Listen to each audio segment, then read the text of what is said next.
गाड़ी का number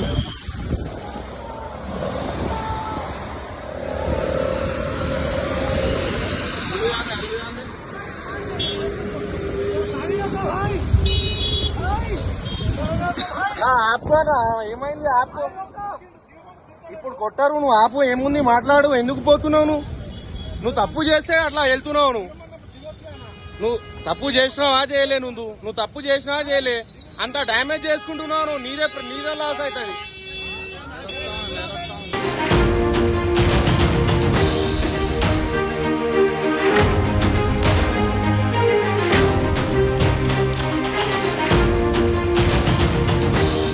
breaking news చూస్తున్నాము. హైదరాబాద్లోని మీర్పేట్లో ఒక కారు బీభత్సాన్ని సృష్టించింది. బైక్ వెనుక నుంచి వచ్చి ఒక కారు ఢీకొట్టింది. 2-వీలర్ పై వెళ్తున్న వ్యక్తికి తీవ్ర గాయాలయ్యాయి. ఢీకొట్టి పారిపోయేందుకు ప్రయత్నించాడు కారు డ్రైవర్. దానికి సంబంధించిన విజువల్స్ ని మనం చూస్తున్నాం. ఒక 2 కిలోమీటర్ల మేరకి ఆ బానెట్ పైన ఉన్న వ్యక్తిని అలానే పెట్టి ఆ డ్రైవర్ లాక్కెళ్లే ప్రయత్నం చేశాడు. ఒక్కసారి ఆ విజువల్స్ ఒక్కసారి చూసే ప్రయత్నం చేద్దాం. దాని తర్వాత పూర్తి డీటెయిల్ గా మాట్లాడుకునే ప్రయత్నం చేద్దాం.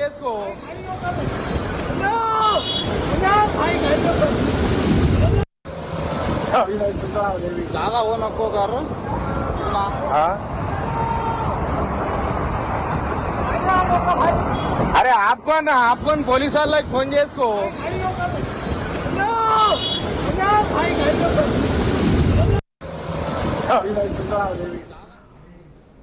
రంగారెడ్డి జిల్లా మీర్పేట్ పోలీస్ స్టేషన్ పరిధిలో ఈ ఘటన చోటు చేసుకుంది.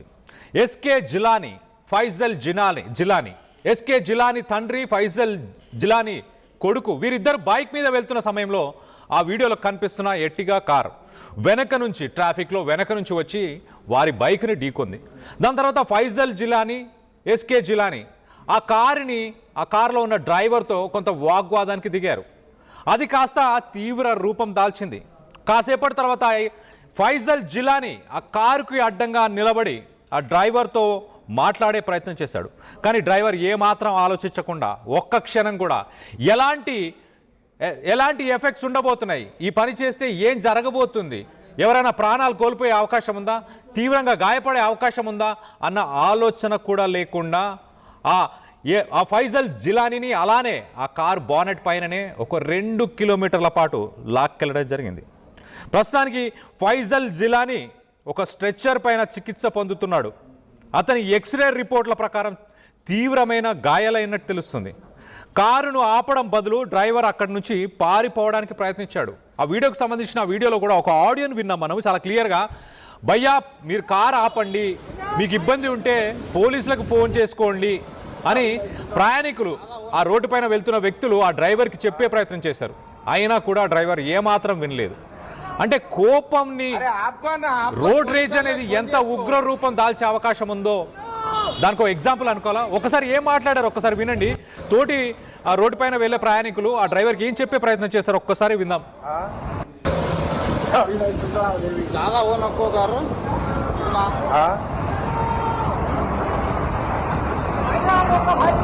అరే ఆపుకొని పోలీసు వాళ్ళకి ఫోన్ చేసుకో.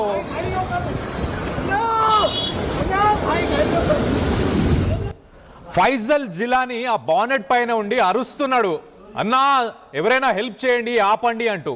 ఆ పక్క నుంచి బైక్ పైన రికార్డ్ చేస్తూ వెళ్తున్న వ్యక్తులు కూడా ఆ డ్రైవర్ చెప్తున్నారు చాలా క్లియర్గా. ఏం చెప్తున్నారు, అన్నా నువ్వు కార్ పక్కన ఆపుకో, పోలీసులకు ఫోన్ చేసుకో, నీకు ఇబ్బంది అనిపిస్తే, నేను ఎవరైనా కొడతానని భయపడ్డా, ఇంకేదైనా ప్రాబ్లం ఉంటుంది అనిపించినా కారు పక్కన ఆపుకో, పోలీసులకి ఫోన్ చేసుకో అని చెప్తున్నా కూడా అతను ఏమాత్రం లెక్క చేయలేదు, వినలేదు. ఆయనకున్న కోపానికి ఆ రోడ్ రేజ్లో ఆ కోపం కాస్త ఎంత తీవ్ర రూపం దాల్చిందో చూడండి.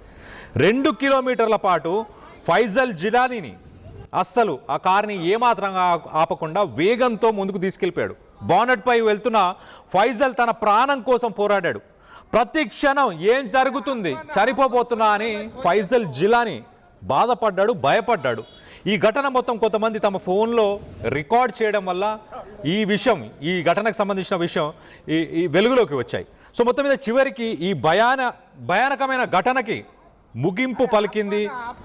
అప్రమత్తమయ్యారు స్థానికులందరూ. అప్రమత్తమై ఆ కారుని ఆపే ప్రయత్నం చేసి మొత్తానికైతే ఆపడం జరిగింది. కానీ ఆ కారు డ్రైవర్ ఆ కారు ఆపిన వెంటనే ఆ కారుని వదిలేసి ఆ కారు మీద బోనెట్ పైన గాయపడిన ఫైజల్ జిలానీని వీరిద్దరిని కూడా అక్కడే అంటే కారు ఆ ఫైజల్ జిలానీ వీరిద్దరిని వదిలేసి అక్కడి నుంచి పారిపోయాడు. ఈ ఘటన నుంచి అసలు ఈ ఘటనలో గాయపడిన ఫైజల్ జిలానీని వెంటనే ఆ దగ్గరలో ఉన్న ఒక హాస్పిటల్కి తీసుకెళ్ళి అతన్ని జాయిన్ చేశారు. ఆయన ప్రస్తుతానికి చికిత్స పొందుతున్నాడు. ఎక్స్రే రిపోర్ట్ల ప్రకారం తీవ్రంగా గాయపడినట్టు కూడా తెలుస్తుంది. ప్రస్తుతం కొంత స్టేబుల్గానే ఉన్నట్టు తెలుస్తుంది. మరోపక్కన ప్రాథమిక చికిత్స అనంతరం ఇటు ఫైజల్ని ఆయన కుటుంబ సభ్యులు ఇంటికి తీసుకెళ్ళిపోయారు.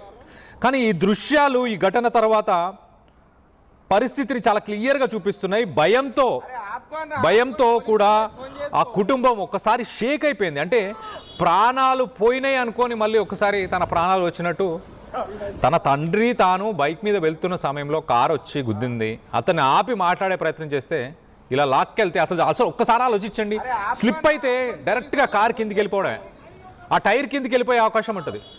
చనిపోవచ్చు, కాళ్ళు చేతులు విరగవచ్చు, ఏదైనా జరిగే అవకాశం ఉంటుంది.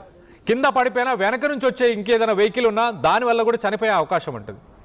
ఇంత డేంజరస్ డ్రైవింగ్, ఇలాంటి రోడ్ రేజ్ ఎందుకు? ఇలాంటి రోడ్ రేజ్లో ఈ మధ్య కాలంలో వేరే మెట్రోపాలిటన్ సిటీస్లో వేరే స్టేట్స్లో ఇలాంటి ఇన్సిడెంట్స్ని మనం చూసాం. కానీ హైదరాబాద్లో కూడా ఈ సీన్ రిపీట్ అవుతుందని అనుకోలేదు.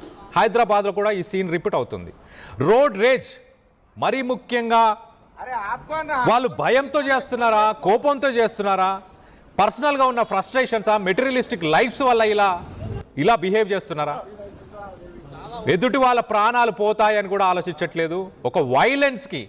ఇలాంటి ఒక వైలెన్స్కి పాల్పడుతున్నారు. మొత్తం మీద ఇలాంటి ఒక ఘటన రంగారెడ్డి జిల్లాకు సంబంధించిన మీర్పేట్ పోలీస్ స్టేషన్ పరిధిలో ఈ ఘటన చోటు చేసుకుంది. సీసీటీవీ ఫుటేజ్లని ప్రస్తుతానికి పోలీసులు పరిశీలిస్తున్నారు. ఆ డ్రైవర్ని పట్టుకునే ప్రయత్నం చేస్తున్నారు. ఘటన పూర్తిగా తెలుసుకొని ఘటనకు సంబంధించిన కారణాలన్నీ పూర్తిగా తెలుసుకునే ప్రయత్నం పోలీసులు చేస్తున్నట్టు తెలుస్తుంది. దీనికి సంబంధించి బాధితులతోని మా ప్రతినిధి నిర్మల కూడా ఫేస్ టు ఫేస్ మాట్లాడింది. ఒకసారి వాళ్ళు ఏం మాట్లాడారో వాళ్ళ బాధని ఒకసారి వినే ప్రయత్నం చేద్దాం. ఇద్దరు కూడా ఆ కారు డ్రైవింగ్కి ఆ మనిషికి బలవాల్సి వచ్చింది. అంటే ఇప్పుడు కొడుకు పరిస్థితి విషమంగా ఉంది, హాస్పిటల్లో ఉన్నాడు. తండ్రి మనతో పాటే ఉన్నారు, అడిగి తెలుసుకునే ప్రయత్నం చేద్దాము. మీ పేరేంటి? నా పేరు ఎస్కే జిలాని. మీ అబ్బాయి పేరు? ఎస్కే ఫైసల్. ఏం జరిగింది అసలు? ఏ రోజు జరిగింది ఇది? మే ఫస్ట్ రోజు మేడం, నైట్ 9 గంటలకు మీర్పేట నుంచి మేము ఎల్బీ నగర్ పోవాలి. ఓకే. ఎల్బీ నగర్ పోవాలంటే ముందు పోయినాక అంబేద్కర్ స్టాచ్యూ నుంచి రైట్ తీసుకున్నాం మేము. కొంచెం ముందుకు పోయినాక మళ్ళీ లెఫ్ట్ తీసుకుంటే మెయిన్ రోడ్ వస్తుంది. మెయిన్ రోడ్ నుంచి మళ్ళీ యూటర్న్ తీసుకొని ఎల్బీ నగర్ పోయేది ఉండే. ఆ వెనకంగా కార్ అతను వచ్చిండు. మేము కొంచెం అడ్వాన్స్లోనే కొంచెం ముందరనే రోడ్ ఎక్కేది ఉందని ఇండికేటర్ వేసాడు మా అబ్బాయి. ఇండికేటర్ వేయగానే ఆ కార్ అతను వెనకంగానే వస్తుండు. నువ్వు అడ్వాన్స్లో ఇండికేటర్ వేస్తున్నావు, ఎటు పోవాలంటే మేము రైట్కి పోవాలన్నా యూటర్న్ తీసుకున్నదంటే నువ్వు ఇంత తొందరగా అడ్వాన్స్లో ఇండికేటర్ వేస్తావు అట్లా ఇట్లా అని గొడవకు దిగిండు. గొడవకు దిగి రోడ్డు మీద డివైడర్ ఉంటుంది కదా, ఆ డివైడర్ కాడ అడ్డం పెట్టేసిండు బండి. మాకు అడ్డం పెట్టేసి మా బండికి కొంచెం గుద్ది అడ్డం పెట్టేసిండు. అడ్డం పెట్టేసి మా పిల్లగానికి అట్లా బూతు మాటలు తింటే మా పిల్లగాడు కూడా తిట్టలేదని కానీ అందులో కొంచెం గొడవ అయింది. గొడవ కాగానే వాడు బండిలోనే ఉన్నాడు డ్రైవరు. ఆ పిల్లగాన్ని నెత్తి పట్టుకొని తలకాయ మొత్తం లోపల గుంజుకున్నాడు. గ్లాస్ లోపలికి తలకాయ మొత్తం గ్లాస్ లోపలికి గుంజుకున్నాడు. గుంజుకొని ఇక నేను అట్లా గుంజుకోగానే నేను ఏం చేసిన పక్క నుంచి పోయి బానాడు పట్టుకున్నా. ముందర బానాడు పట్టుకొని పిల్లగాని తలకాయ ఇడిచిపెట్టు మంచిగా ఉండదు అంటే బానాడు పట్టుకుంటే నువ్వు ఇడిచిపెట్టు నేను బాగా ఇడిచిపెడతా అంటే అసలు వాడు పట్టుకొని నేను బానాడు పట్టుకొని రేజ్ చేసేసిండు. బండి రేజ్ చేసి మొత్తం పిల్లగానికి డివైడర్కి గుద్ది మొత్తం పరేషాన్ చేసేటండు. పిల్లగానికి ఇక్కడ ఫ్రాక్చర్ అయింది, బొక్కలు ఇరిగినాయి. ఇప్పుడు ప్రస్తుతం నైటింగల్ హాస్పిటల్లో స్టేట్మెంట్ తీసుకుంటుండు. అట్లా జరిగింది మేడం. నాకు మాత్రం బానెట్ మీదనే ఉన్నా. బానెట్ మీద ఉన్నది మీరేనా? బానెట్ మీద ఉన్నది నేనే. కనీసం 2 కిలోమీటర్ల దాకా నాకు రౌండ్ అప్ చేసుకొని వచ్చిండు. మళ్ళా ఈడ తీసుకుపోయి అట్లా తిప్పుకొని మళ్ళీ నాకు ఆడ బాలాపూర్ చౌరస్తా కాడ నుంచి తిప్పుకొని మందమల్లం కాడ ఇచ్చిపెట్టింది నాకు. మందమల్లం కాడ యూటర్న్ చేసుకొని బాలాపూర్ చౌరస్తా కాడ నుంచి కొంత ముందల యూటర్న్ ఉంది. ఆడ యూటర్న్ చేసుకొని మళ్ళీ బాలాపూర్ చౌరస్తా దగ్గర జనాలు మొత్తం ఆపిరు. వానికి ఆపంగానే నేను చేతుల్లో పిల్లేస్తున్నాయని దిగిన, పక్క జరిగిన. పక్కకు జరగగానే వాడు ఎమ్మటే మళ్ళీ జంప్ అయిపోయాడు. జంప్ అయిపోయింది. ఒక్కడే ఉన్నాడా కార్లో? కార్లో ఒక్కడే ఉన్నాడు. కార్లో ఎవరు లేరు, అతను ఒక్కడే ఉన్నాడు, డ్రైవింగ్ చేస్తుండు. మరి ఏం మరి గంజాయి తాగిండు, చెరస్ తాగిండు, ఏం తాగిండు మనకు అంతా తెలియదు. కానీ అట్లా పరిస్థితి చాలా అధ్వానంగా చేసిండాడు. అంటే దారుణంగా మాట్లాడిండా? ఎట్లా దురుసుగా మాట్లాడిండా? దురుసుగా అంటే అది తిట్టిండు, అది బూత్ మాటలు వాడు కూడా తిట్టిండు, మేము కూడా తిట్టినాం, దానికి ఏం లేదు. కానీ ఈ చేసిన అది నేరం చాలా ఘోరమైనది. ఆ రోజు ఇద్దరు ప్రాణాలతోటి చెలగాట వాడిండు. మీరు మిమ్మల్ని బాలాపూర్ చౌరస్తాలో వదిలేసిండు కదా, అది కూడా జనాలు అడ్డుపడితే వదిలేశాడు. మీరు మళ్ళీ మీ అబ్బాయి దగ్గరికి మీరు వచ్చారా లేకపోతే ఇంకెవరైనా వచ్చి పబ్లిక్ తీసుకొచ్చి పక్కన కూర్చోబెట్టారు మేడం మా బాబుని. మళ్ళీ మా బాబు ఫోన్ చేసిండు, వాళ్ళ ఫ్రెండ్లకు ఫోన్ చేస్తే వాళ్ళందరూ వచ్చి ఈ బాలాపూర్ చౌరస్తా కాడ చిన్న హాస్పిటల్ ఉంది, ఆడ తీసుకుపోతే ఈడ 12 కుట్లు పడ్డాయి. 12 కుట్లు వేసారు. ఆ నుంచి తీసుకుపోయి ఇంట్లో వేసినాం. ఇంట్లో మొత్తం నైట్ మొత్తం చాలా పరిశాన్ ఉండేవి. మళ్ళీ మార్నింగ్ నైటింగల్ హాస్పిటల్ తీసుకుపోయి జాయిన్ చేసినాం. ఇప్పుడు ఏమంటారు డాక్టర్లు? ఏమంటారు డాక్టర్లు? అంటారు ఆ పిల్లగానికి ఈ నడుము బొక్కలు ఎగినాయి, కూర్చోనికి రాదు, లేవనికి రాదు, మొత్తం మీకు 4 నెలల దాకా బెడ్ రెస్ట్ ఉండాలి అంటుండ్రు. 4 సంవత్సరాలు? 4 నెలలు. 4 నెలలు బెడ్ రెస్ట్. బెడ్ రెస్ట్ అట్లా చెప్తారు డాక్టర్లు. ఇక అప్పటి వరకు లేవడానికి లేవడానికి లేదు. నాకు సంపాదించేది పిల్లగాడు ఒక్కడే. ఆ పిల్లగాడు ఏమన్నా చేస్తేనే మా పొట్ట గడుస్తుంది. మా సొంత ఇల్లు కాదు, కిరాయి ఇల్లు. మీకు ఎంతమంది పిల్లలు? నాకు ఒక్కడే కొడుకు, 4 బిడ్డలు, ఒక్క కొడుకు. ఒక్క కొడుకు. ఇప్పుడు ఆపరేషన్ 4 నెలల తర్వాత అయినా మెల్లగా నడవడానికి ఏమన్నా స్కోప్ ఉంది అని చెప్తున్నారు. డాక్టర్ చెప్తున్నారు 4 నెలల దాకా కంపల్సరీ బెడ్ రెస్ట్ తీసుకోవాలి, తర్వాత చూద్దామన్నారు. అంటే ఇక్కడ బొక్కలు ఉంటాయి కదా మేడం, అందులో గ్యాప్ వచ్చేసిందంట. ఈ బొక్కలు ఉంటాయి కదా, అందులో గ్యాప్ వచ్చేసింట. డివైడర్ గుద్దటం వల్ల గుద్దిండు కదా, మొత్తం గ్యాప్ వచ్చేసి కంటిన్యూగా అలాగే గుద్దుకుంటే ఈ బట్టలు మొత్తం చిన్నిపోయినాయి. మొత్తం జనాలు మొత్తం చూసి పరిశాన్ అయినంట ఆడ. అట్లా అంటే ఇంటెన్షన్ తోనే చేశాడు ఇదంతా కూడా, చూసుకోకుండా ఏమి ఎక్కించలేదు. కానీ కావాలని చేసిండు. కావాలని చేసిండు. నేను బానెట్ మీద ఉన్నా కూడా బండి ఆపుతలేడు. ఒక్క నిమిషం బండి ఆపుతలేడు. బండి ఏం చేస్తున్నాడు, ఇట్లా కట్లు కొడుతుండు, ఈ చేతులు కట్టు కావాలి, ఇటు పడిపోవాలని. ఒకవేళ నేను పడిపోతే నా మీద ఎక్కిచ్చేసాడు బండి, అది మాత్రం పక్కా గ్యారంటీ. మీకేమైనా దెబ్బలు తగిలినాయి? నాకు తలగలే మేడం. నేను కాళ్ళు పైకి లేపుకున్నా, కేకలేస్తున్నా, ఎవరు ఆపుతలేరు. జనాలు మొత్తం వీడియోలు తీసిర్రు, చాలా మంది పబ్లిక్ వీడియోలు తీసి వైరల్ చేసారు. ఏం చెప్తున్నారు పోలీసులు? కేసు పెట్టారా? డీటెయిల్స్ ఏమైనా తెలిసినాయి అంటనా? కేసు పెట్టారు. పోలీసు వాళ్ళు సీసీ కెమెరాలు చెక్ చేసుకున్నారు, మొత్తం అతనిదే ఫాల్ట్ అని చెప్తున్నారు. ఇక పట్టుకొచ్చారు, పోలీస్ స్టేషన్లో పెట్టారు. వానికి ఏం చేస్తారు ఇక వాళ్ళకే తెలుస్తున్నాడు. ఈ బాలనగర్ చౌరస్తా నుంచి మీ కొడుకు దగ్గరికి వెళ్ళేంత వరకు మీ కొడుకు రోడ్డు పక్కనే కూర్చోబెట్టి ఉంచారా? ఎట్లా? లేదు, పబ్లిక్ తీసుకొచ్చి ఆడ తీసుకొచ్చారు, మందమల్లమ్మ కాడ ఆపిరు, ఆడ కూర్చోబెట్టారు. చూసేసరికి ఎట్లుంది మీ అబ్బాయి? మొత్తం అన్కాన్షియస్ పడిపోయినాడు, మొత్తం రక్తం ఏళ్ళు మొత్తం అయిపోయినాయి. మొత్తం గోర్లు కూడా రోడ్డు మీద రాసుకొని గోర్లు కూడా ఊడిపోయినాయి. అట్లా ఆ పరిస్థితి ఉన్నది. ఇట్లా ర్యాష్గా డ్రైవింగ్ చేసి ప్రాణాలతోటి చెలగాట వాడిన వాళ్ళకు పక్కా జైలుకు పంపాలి. వాళ్ళకు జన్మల లైసెన్స్ ఇవ్వద్దు. మీరేం పని చేస్తారు? నేను ప్రస్తుతం సెక్రటరీ గారు చేసింది. నేను ఇప్పుడు ప్రస్తుతం ఒట్టిగానే ఉన్నా. మీకు ఆధారం ఇప్పుడు మీ అబ్బాయి? మాకు ఆధారం మా అబ్బాయే ఉండే. అది వారు సంపాదిస్తేనే ఇల్లు గడవాలి. మాది సొంతం ఇల్లు కాదు, ఇదే కిరాయి ఇల్లు. ఆ పిల్లగానితో మాకు పుట్ట గడిచేది. ఆడు కూడా బెడ్ మీద ఉన్నాడు, అదే పరిశాన్.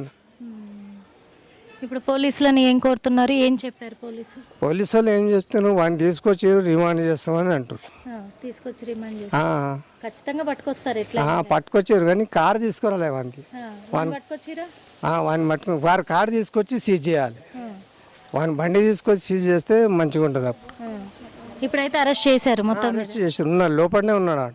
అతను లోపలనే ఉన్నాడు. మీరేమన్నా చూసారా?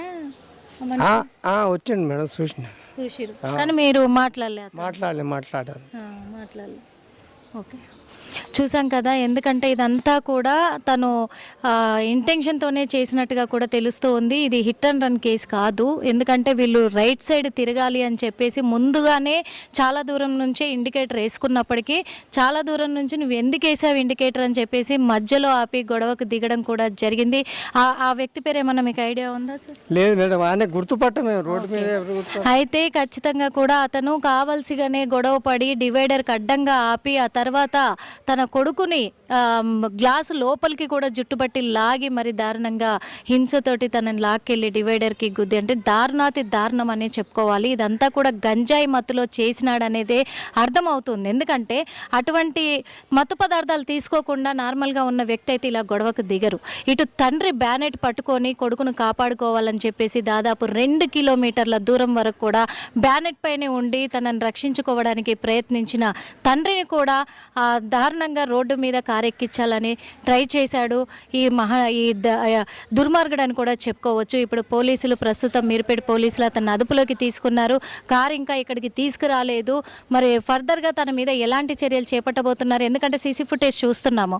తండ్రి బ్యానెట్ పైన ఉన్నాడు, వీడు మాత్రం ర్యాష్గా వెళ్తున్నాడు. నైటు 1వ తారీఖు నైటు కూడా మీర్పేట పరిధిలోనే ఇక్కడ జరిగింది. దాదాపు నైట్ 9 గంటల ప్రాంతంలో జరిగింది కాబట్టి దాదాపు 2 కిలోమీటర్ల మేర ఈడ్చుకెళ్ళినప్పటికీ కూడా ఆ తండ్రి మాత్రము ఆ కొడుకును రక్షించుకునే ప్రయత్నమే చేశాడు. కొద్ది దూరం పోయిన తర్వాత కొడుకును అక్కడ ఇసిరి పడేయడంతో ప్రజలందరూ చూసి రోడ్డు పక్కన కూర్చోబెట్టి అన్కాన్షియస్లో ఉన్న వ్యక్తి ఇప్పుడు పాపం తనకి అన్ని నడుములతో సహా పని చేయకుండా బెడ్ మీదే ఉండాలి, బెడ్ రెస్ట్ ఉండాలి అని చెప్పారు అని చెప్పేసి చెప్తూ ఉన్నారు. మేమేదో కూలి పని చేసుకొని ఉంటున్నాం, నా కొడుకే నాకు ఆధారము, ఎట్టి పరిస్థితుల్లో నాకు న్యాయం జరిపించండి అని చెప్పేసి ఆ తండ్రి ఆవేదన వ్యక్తం చేస్తూ ఉన్నారు. మరి మేడ్పల్లి పోలీసులు దర్యాప్తు కొనసాగిస్తున్నారు కాబట్టి ఈ కేసు పని మీద కూడా మరి మీర్పేట పోలీసులు అయితే దర్యాప్తు కొనసాగిస్తూ ఉన్నారు. మరి మీర్పేట పోలీసులు ఎటువంటి చర్యలు చేపట్టబోతున్నారు అనే దానిపైన మాత్రం వేచి చూడాల్సిన అవసరం అయితే ఉంది.